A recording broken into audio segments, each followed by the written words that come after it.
जय हिंद साथियों, स्वागत है आपका हमारे इस मंच पर। साथियों, हमने वैकल्पिक विषय हिंदी साहित्य की श्रृंखला शुरू कर रखी है और इस श्रृंखला के अंदर हम अभी तक हिंदी साहित्य के काल विभाजन, उनके नामकरण और हिंदी साहित्य की संचार और तकनीकी युग के अंदर महत्व, उसकी कुछ संचार क्रांति के वजह से साहित्य के ऊपर पड़ने वाले प्रभाव, जैसे नकारात्मक सकारात्मक, इन सब की चर्चा हमने पिछले लेक्चरों में कर चुके हैं। यदि आपने पिछले लेक्चर नहीं देखे हैं तो एक बार उन्हें जाकर देख लो, ताकि ये आपका क्रम बन जाए, जिसे आसानी से समझ में आ जाए।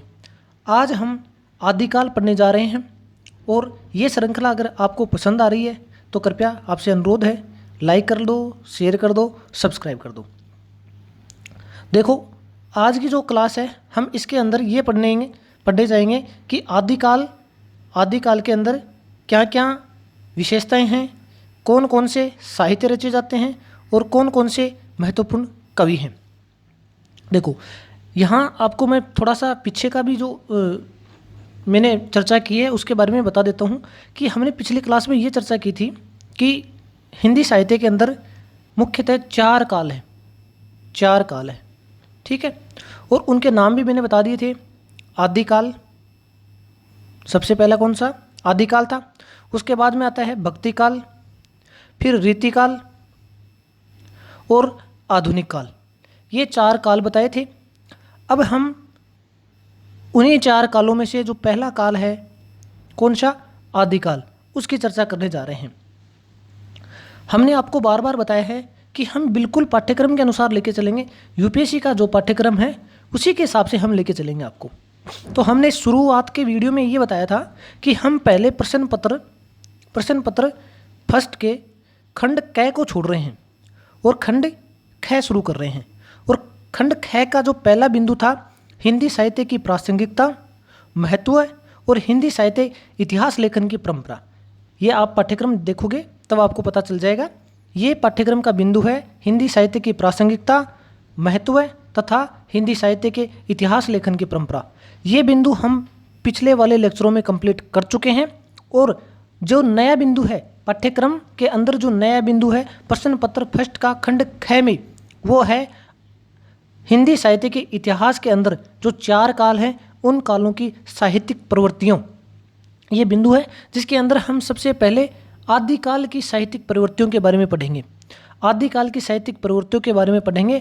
और पाठ्यक्रम में हमारे दे रखा है कि आदिकाल के सिद्ध साहित्य, नाथ साहित्य, रासो साहित्य, इन तीनों साहित्यों की प्रवृत्तियाँ और महत्वपूर्ण कवि हैं जैसे चंद्रबरदाई, खुसरो, हेमचंद्र, विद्यापति, इनके बारे में पढ़ना है। ये बिंदु हमारे पाठ्यक्रम का ही बिंदु है और इन्हीं को पढ़ेंगे हम। सिद्ध साहित्य पढ़ेंगे, नाथ साहित्य पढ़ेंगे, रासो साहित्य पढ़ेंगे, चंद्रबरदाई, खुसरो, हेमचंद्र, विद्यापति के बारे में पढ़ेंगे।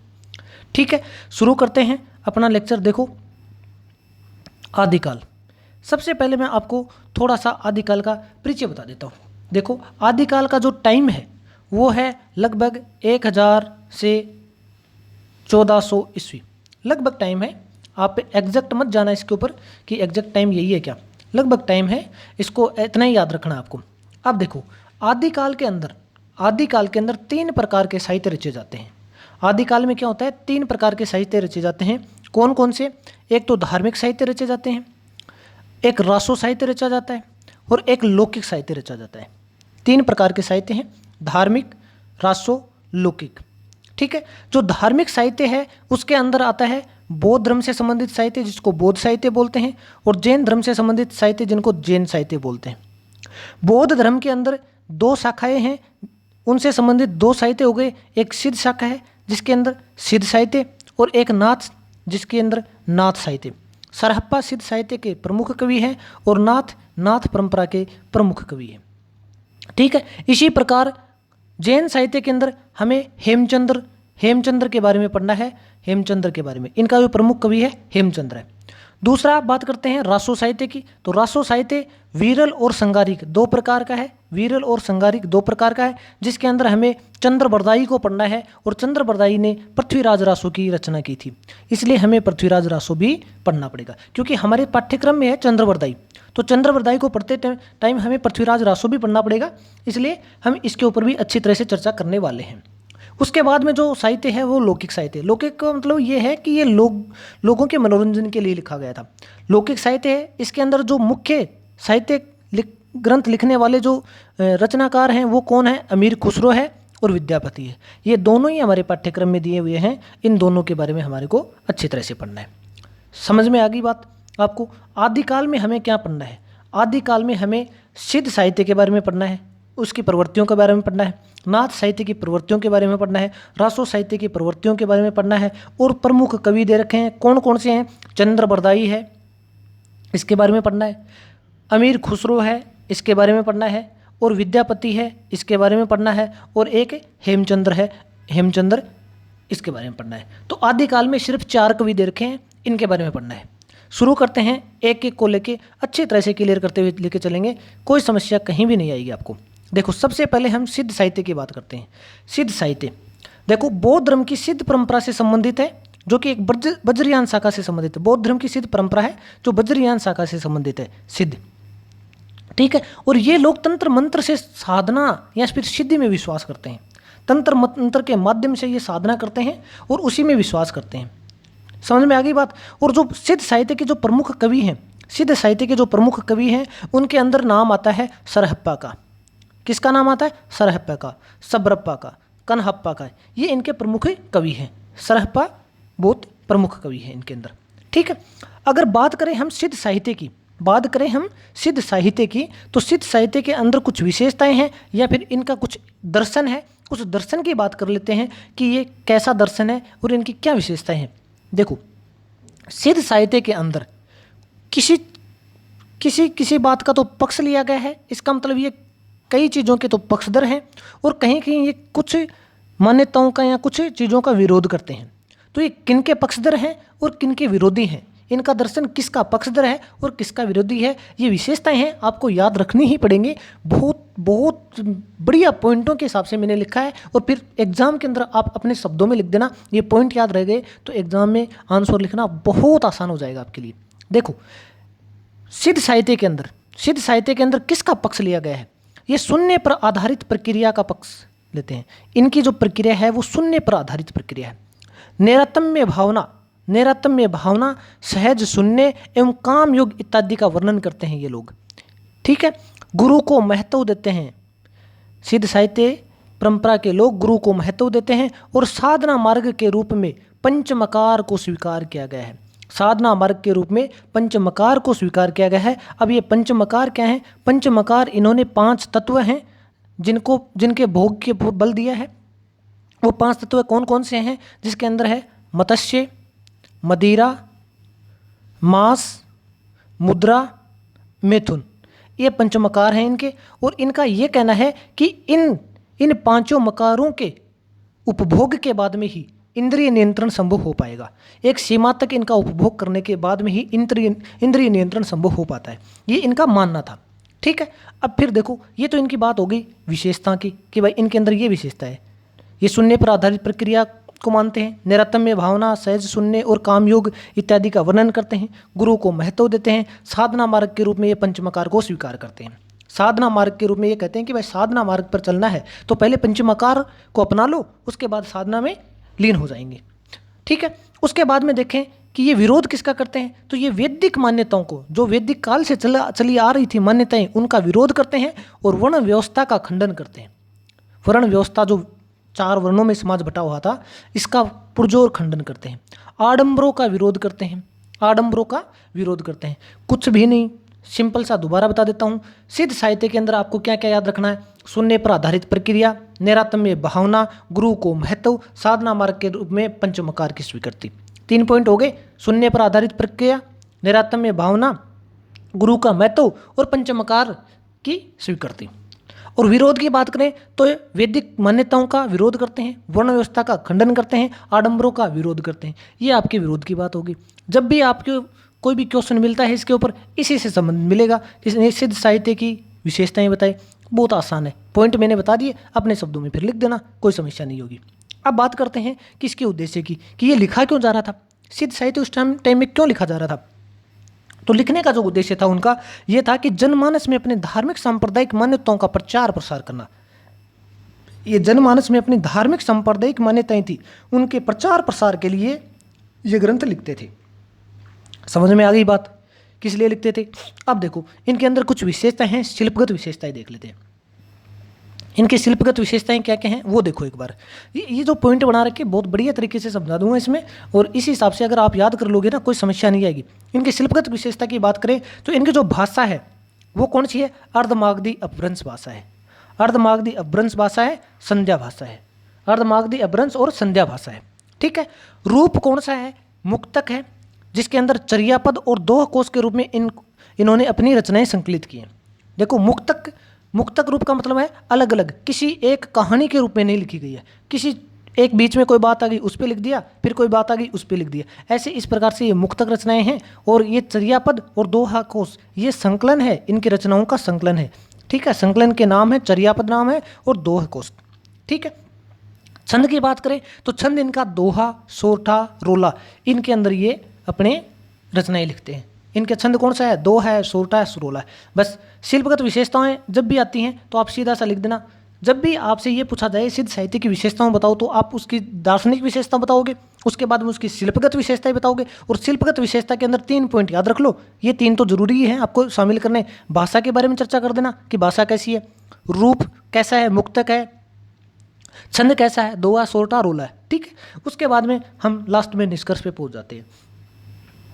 देखो निष्कर्ष की बात करें तो हिंदी साहित्य की एक महत्वपूर्ण धारा है, हिंदी साहित्य की एक महत्वपूर्ण धारा है जिसने समतामूलक एवं प्रगतिशील समाज निर्माण में योगदान दिया है, ठीक है।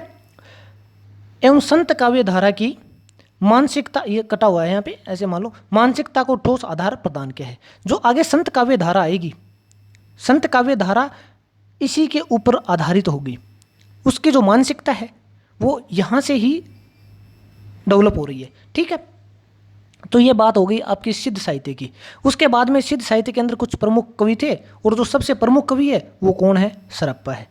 कौन है, सरप्पा है। तो देखो सरप्पा पे क्वेश्चन आए तो ये बात है, सीधी सी बात, जो सिद्ध साहित्य की विशेषताएं हैं वही सरप्पा की विशेषताएं होंगी, आप ये मान ले। हिंदी के आदि कवि कहलाते हैं सरप्पा, हिंदी के आदि कवि कहलाते हैं। पाखंड, आडंबर, वर्ण, जाति प्रथा का विरोध करते हैं। सिद्ध साहित्य यही तो कर रहा है, पाखंड, आडंबर, वर्ण व्यवस्था, जाति प्रथा का विरोध कर रहा है। गुरु को महत्व दे रहे हैं सरप्पा, क्योंकि सरप्पा भी तो इसी से संबंधित है, इसकी विशेषताएं उनकी विशेषताएं समान रहेंगी, कोई दिक्कत नहीं है। वहाँ याद हो गई तो यहाँ याद हो गई, यहाँ हो गई तो वहाँ हो गई। गुरु को महत्व देते हैं, शून्य पर आधारित साधना पद्धति का समर्थन करते हैं, ठीक है। आगे देखो, इन्होंने सरप्पा ने 22 ग्रंथ रचे थे। कितने, 22 ग्रंथ, और 2 कोश में इनकी वाणी संकलित है। काव्य भाषा इनकी, काव्य भाषा जो काव्य की भाषा है वो क्या है, अर्धमागधी है। छंद दोहा, चौपाई, सोरठा आदि इनके छंद है। वही बात है, उसकी जो शिल्प की विशेषताएं यहाँ पे आ गई। उसके बाद में हम आगे चलते हैं, थोड़ा सा नाथ साहित्य की चर्चा कर लेते हैं। देखो मैंने ये बताया था धार्मिक साहित्य हैं 2 प्रकार के, बौद्ध साहित्य, जैन साहित्य। बौद्ध साहित्य के अंदर 2 थे, सिद्ध साहित्य जिनके प्रमुख कवि सरप्पा हैं, नाथ साहित्य जिनके प्रमुख कवि गोरखनाथ हैं। तो आज अब हम नाथ साहित्य की चर्चा करने जा रहे हैं, हम नाथ साहित्य की चर्चा करने जा रहे हैं। देखो इनके जो प्रवर्तक हैं नाथ परंपरा के, वो कौन है, गोरखनाथ है। प्रवर्तक कौन है, गोरखनाथ है। अब इनका साहित्य लिखने का उद्देश्य क्या था, ये अपनी धार्मिक सांप्रदायिक मान्यताओं के प्रचार हेतु लिखते हैं, ठीक है। अपने धार्मिक सांप्रदायिक मान्यताओं के प्रचार के लिए क्या करते हैं, ग्रंथ लिखते हैं, रचनाएं लिखते हैं, और ये फिर साहित्य में शामिल होती है नहीं है, आगे चल के इसकी भी चर्चा कर लेते हैं, ठीक है। अब इनकी विशेषताएं की क्या क्या हैं, विशेषताओं की चर्चा करें तो देखो इनकी जो विशेषताएं हैं वो है सिद्ध संप्रदाय का ही विकसित रूप है। ये सिद्ध संप्रदाय का ही विकसित रूप है। शैव मत को भी स्वीकार करते हैं, ये क्या करते हैं, शैव मत को स्वीकार करते हैं। और सिद्धों की जो ऐन्द्रिक भोग का विरोध करते हैं, सिद्धों ने जो ऐन्द्रिक भोग वाली बात कही थी पंचमकार वाली, उसका विरोध करते हैं, ठीक है। एवं इंद्रिय नियमन के लिए आवश्यक बताते हैं इसको, ये कहते हैं कि इंद्रिय नियमन के लिए ये आवश्यक है, इंद्रिय भोग का विरोध करना आवश्यक है। निवर्ती मार्ग की स्थापना करते हैं। निवर्ती मार्ग की स्थापना, निवर्ती मार्ग का मतलब है, ये निवर्ती मार्ग ये होता है, निवर्ती मार्ग का मतलब ये है कि जो सांसारिक कार्य हैं, सांसारिक बंधन है, उनको छोड़ देना, उनका त्याग कर कर उनका त्याग करते हुए जीवन यापन करना, ये निवृत्ति मार्ग कहलाता है। ठीक है। साधना पद्धति हठयोग पर आधारित है। साधना पद्धति इनकी किस पे? हठयोग पे आधारित है। हठयोग का मतलब ये है कि शारीरिक साधना के माध्यम से, शारीरिक साधना के माध्यम से, जो शारीरिक साधना का मतलब मैं फिर से समझाऊं तो आपको, शारीरिक साधना का मतलब ये होता है कि शरीर के दम पर, जैसे आपने सुना होगा किसी वैराग्य संत बैठ जाता है शरीर के आधार पर, शरीर पे बैठ जाता है अपने अलाती पलाती मार के, या फिर किसी भी मुद्रा में बैठ के फिर वो भगवान की पूजा करते हैं, तो उसको बोलते हैं हठ योग। तो शारीरिक की साधना के माध्यम से इंद्रियों के ऊपर नियंत्रण करने की परंपरा है ये हठ योग। ठीक है। उसके बाद में आगे और बात करें थोड़ा सा, तो ये बाह्य आडंबरों का विरोध करते हैं। बाह्य आडंबरों का विरोध करते हैं, ये कटा हुआ है यहाँ पे, बाह्य आडंबरों का विरोध करते हैं।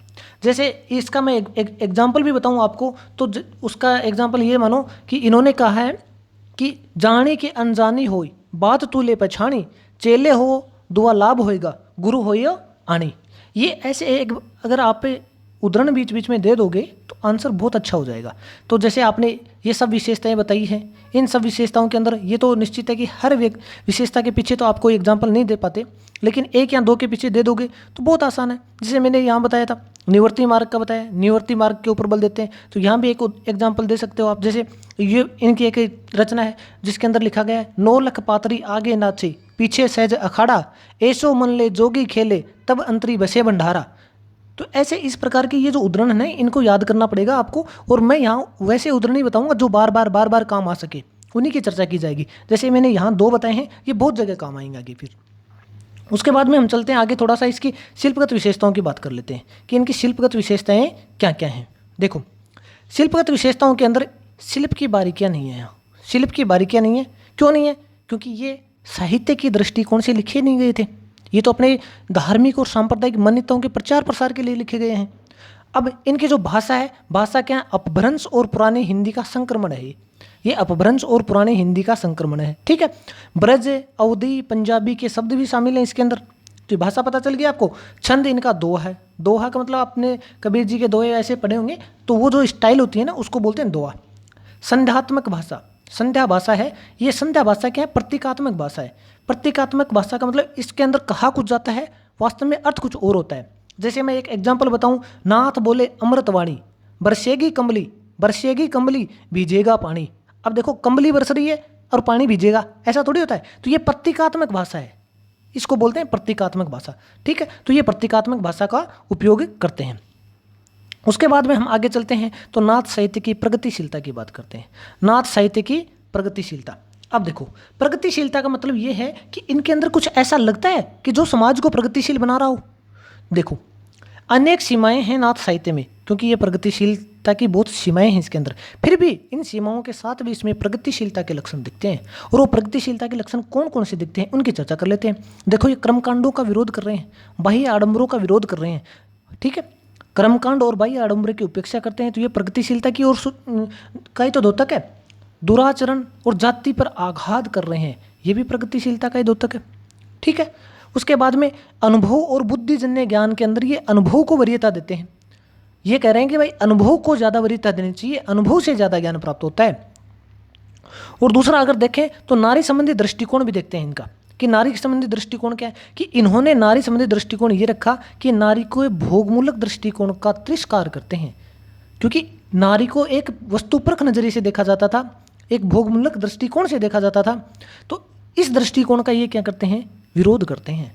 लेकिन इनकी यहाँ सीमा भी आती है, क्योंकि ये नारी को साधना में बाधा मानते हैं।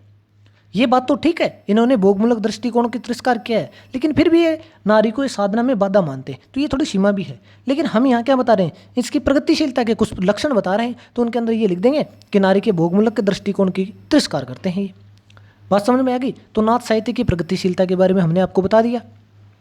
ये 4-5 बिंदु हैं, याद कर लेना। ये PDF आपको मिल जाएगी, तो फिर देख लेना उसमें दोबारा। आगे चलते हैं, प्रमुख कवि कौन कौन से थे? इस समय के प्रमुख कवि कौन कौन से थे? तो प्रमुख कवि में हमें गोरखनाथ को देखना है। ठीक है। ये इस परंपरा के प्रवर्तक हैं। इनकी जो रचनाएं हैं वो गोरखवाणी में संकलित है। इनकी जो रचनाएं हैं वो गोरखवाणी में संकलित हैं, और इनकी रचनाओं का जो संकलन करता है वो है डॉक्टर बड़वाल नाथ, डॉक्टर बड़वाल। ठीक है। इन्होंने इनकी रचनाओं का संकलन किया था। अब देखो, रचनाओं को साहित्य में शामिल किया जाए या नहीं किया जाए, इसके ऊपर थोड़ा विवाद है। तो शुक्ल जी ने और द्विवेदी जी ने, शुक्ल जी ने तो इनके रचनाओं को साहित्य में शामिल नहीं किया और द्विवेदी जी ने इनको शामिल किया है। किसकी? देखो बात ऐसी है समझने वाली। जो गोरखनाथ हैं उनकी रचनाओं को शुक्ल जी ने तो साहित्य में शामिल नहीं किया और द्विवेदी जी ने इसको साहित्य में शामिल किया है। ठीक है, अब द्विवेदी जी इसको साहित्य में शामिल क्यों कर रहे हैं, उसके पीछे क्या कारण बता रहे हैं? वो कहते हैं कि जीवन की अनुभूतियों का सघन चित्रण किया गया है। यहाँ पे जीवन की अनुभूतियों का सघन चित्रण किया गया है, तो साहित्य की ये प्रतिमान है एक तरह से, तो साहित्य में शामिल होना चाहिए।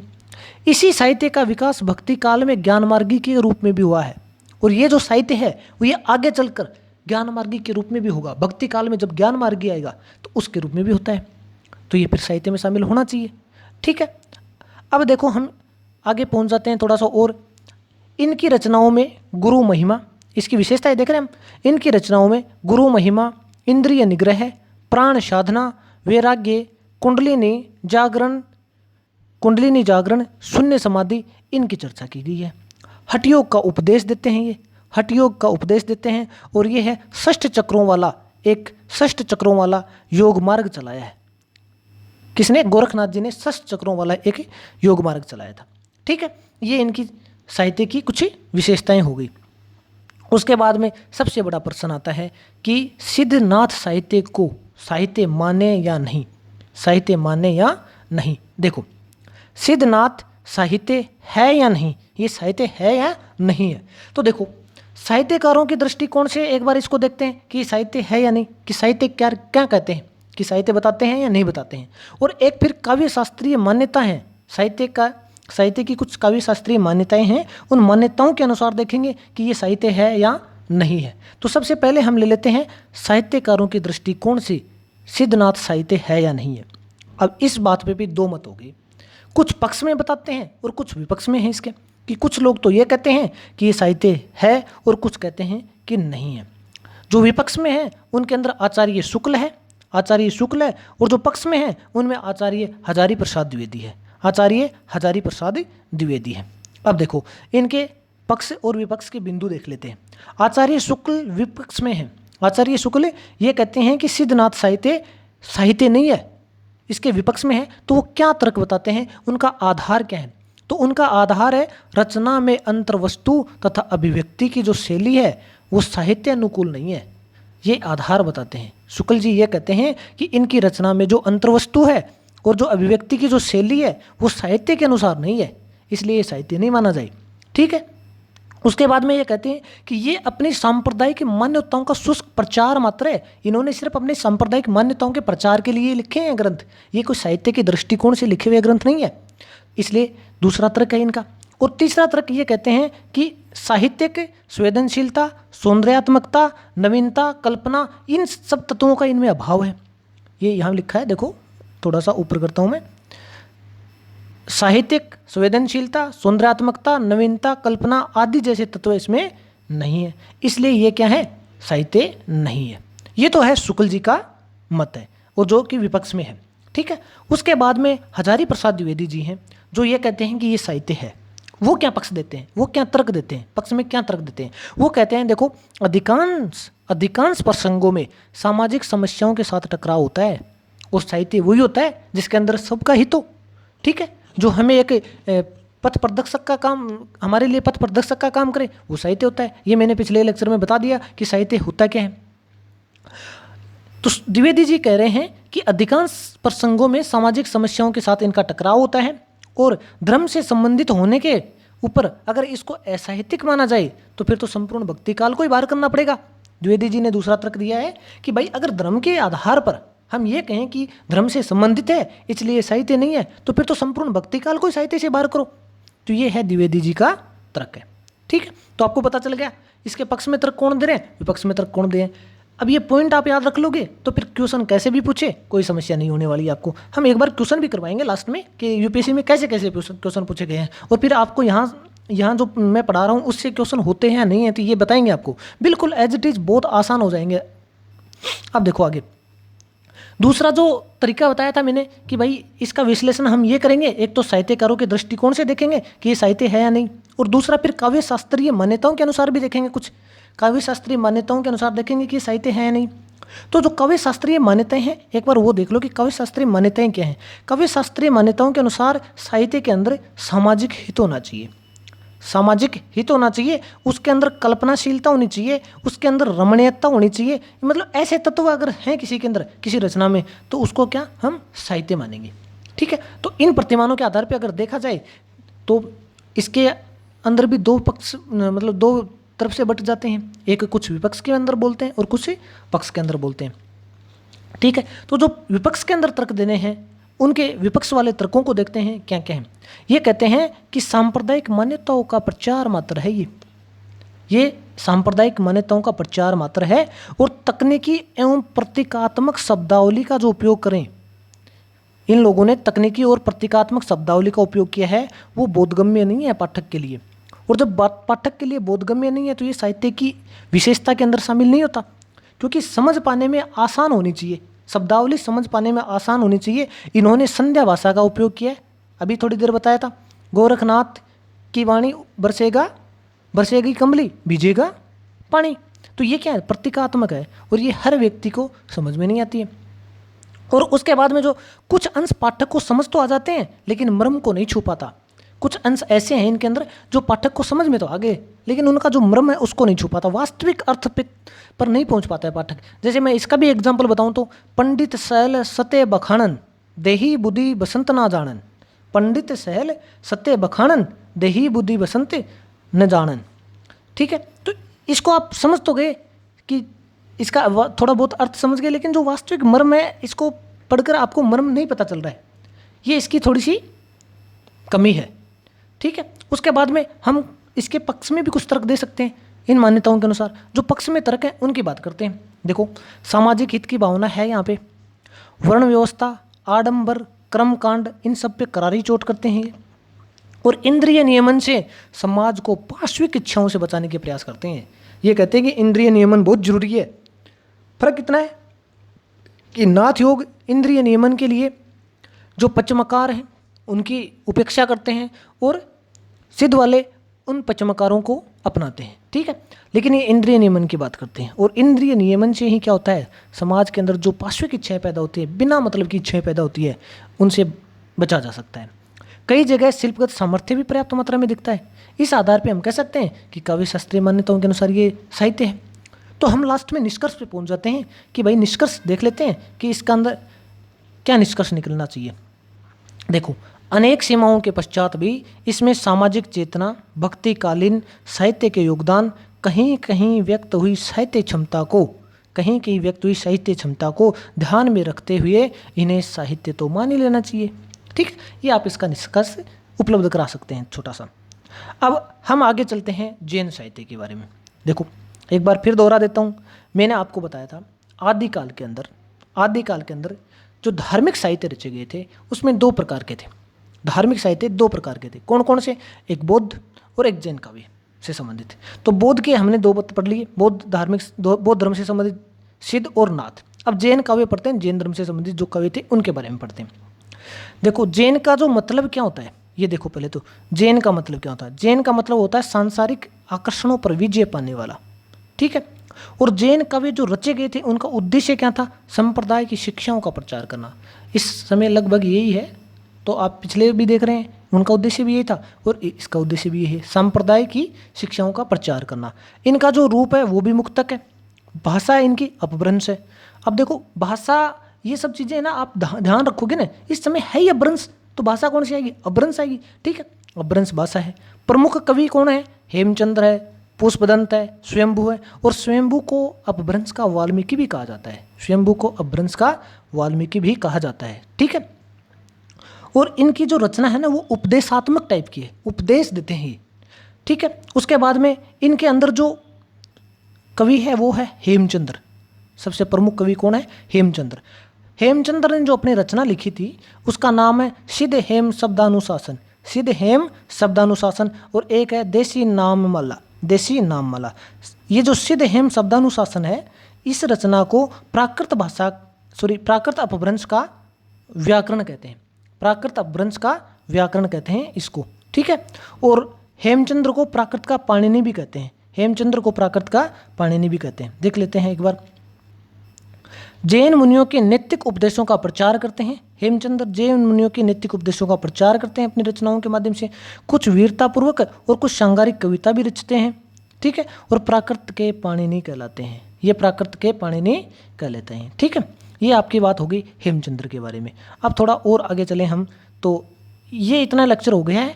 आपको धन्यवाद। उसके बाद में जो हम पढ़ेंगे लौकिक साहित्य के बारे में पढ़ेंगे, क्योंकि मैंने आपको ये बताया है जो आदिकाल है उसके अंदर 3 प्रकार के साहित्य रचे गए थे। 3 प्रकार के साहित्य बता दिए थे। धार्मिक साहित्य, ठीक है। धार्मिक साहित्य के बाद में लौकिक साहित्य रचे गए थे और उसके बाद में रासो साहित्य रचे गए थे। तो अभी हमने इस क्लास के अंदर धार्मिक साहित्य कंप्लीट कर लिए हैं और धार्मिक साहित्य के अंदर सिद्धनाथ और हेमचंद्र ये हमारे सिलेबस में है, उसको हमने पूरा कर लिया है। जो अगला बिंदु है हमारे वो रासो साहित्य है, लौकिक साहित्य है, उसको हम आगे वाली कक्षा के अंदर डिस्कस करने वाले हैं जल्दी ही। अगर ये श्रृंखला पसंद आ रही है तो फिर अनुरोध है एक बार लाइक कर दो, शेयर कर दो और सब्सक्राइब कर दो। मिलते हैं जल्दी ही अगले वीडियो में। धन्यवाद।